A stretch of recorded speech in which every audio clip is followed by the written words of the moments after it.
archaeologist working on both rural and urban sites in the Northeast between the 17th and 19th centuries, so a pretty long time span.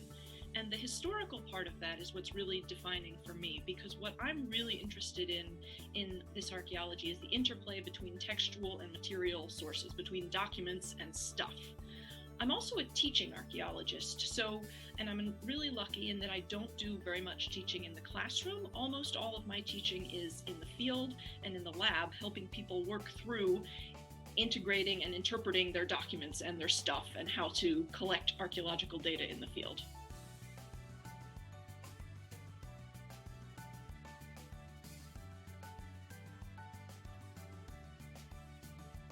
I'm not sure how I knew that archaeology was a thing that existed, but it was one of those things that I always wanted to do from the time I was pretty young.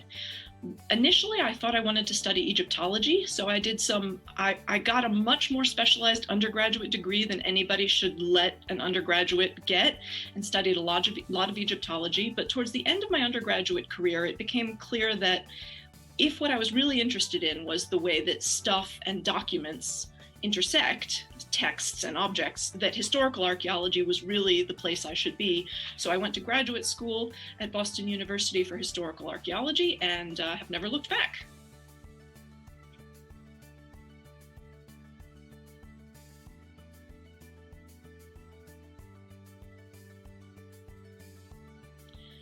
A number of people in this series have talked about the way that archaeology opens up different kinds of stories in the past that are about people that history hasn't recorded so well.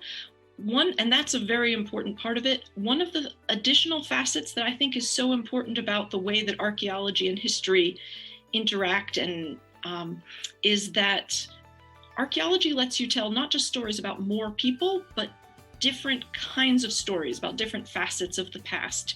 So I didn't actually love a lot of my history classes in high school because they were mostly political and military history. So if political and military history is all of the past that you're exposed to, you can think, well, I'm not really interested in the past. This is not my thing. But when you start to get into social history, or the history of how people ate and how they used food to build relationships, or how they housed themselves, or how they thought about themselves and used stuff to help present themselves to the world, these are all questions about the past and about history that archaeology can illuminate. And so by being able to ask these different range of questions, you can make the past interesting and relatable and understandable to a whole wider range of people.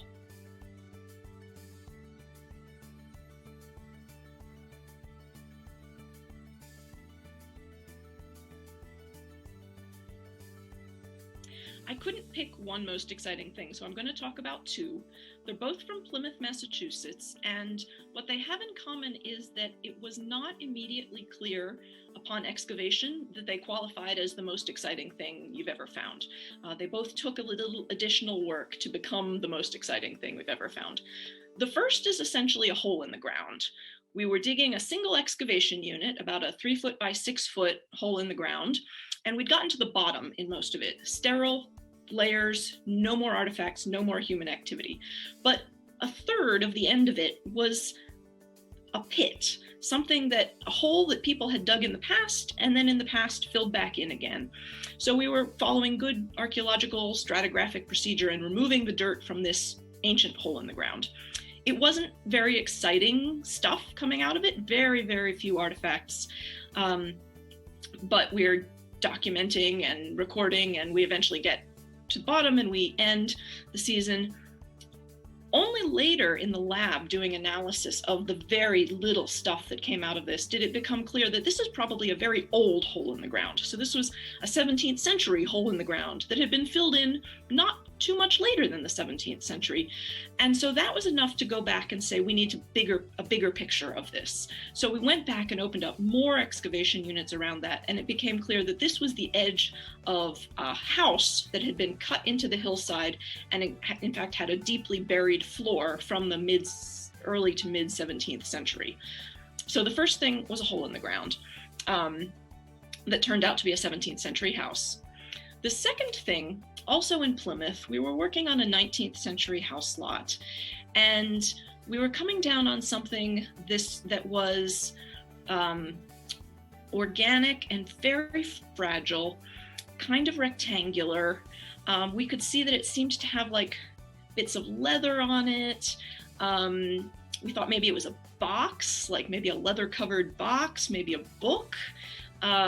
All we could tell was that it was very delicate. So we decided not to fully excavate it in the field. We scooped it out by, getting a sheet of metal under it and a bunch of surrounding dirt, lifted it out, sent the whole block off to the lab, to the conservator, to take a look at. And he calls back a day or two later and he says, "Wow, that stack of daguerreotypes you sent me is really fascinating."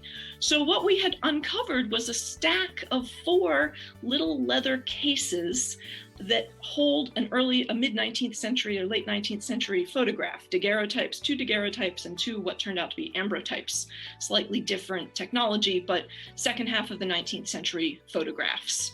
And they were in a little stack tied up with a ribbon of human hair on top. And these had been buried with a bunch of other personal items in an intentionally dug pit in somebody's backyard as some kind of household memorial cache of some sort. And these and the other objects around them were very carefully excavated by a couple of UMass Boston graduate students and worked on by our conservator. Thankfully, not by me. I'm a shovel archaeologist. I would have destroyed these things instantly. So a good thing that I was just supervising, but the most interesting thing I've ever supervised coming out of the ground is this stack of daguerreotypes.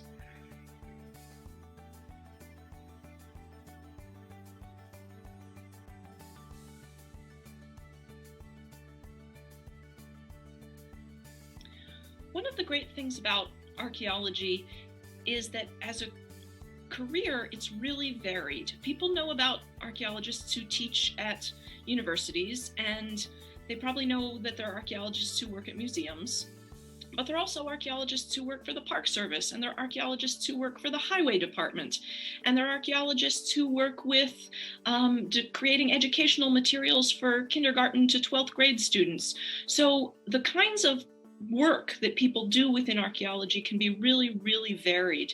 And I think that's important for people to realize. And additionally, the time periods and the types of analysis and the specialties that people work on are really varied. Some of these are really technical, lab analysis of the material composition of ancient metals. And some of these are much more humanistic and artistic and interpretive.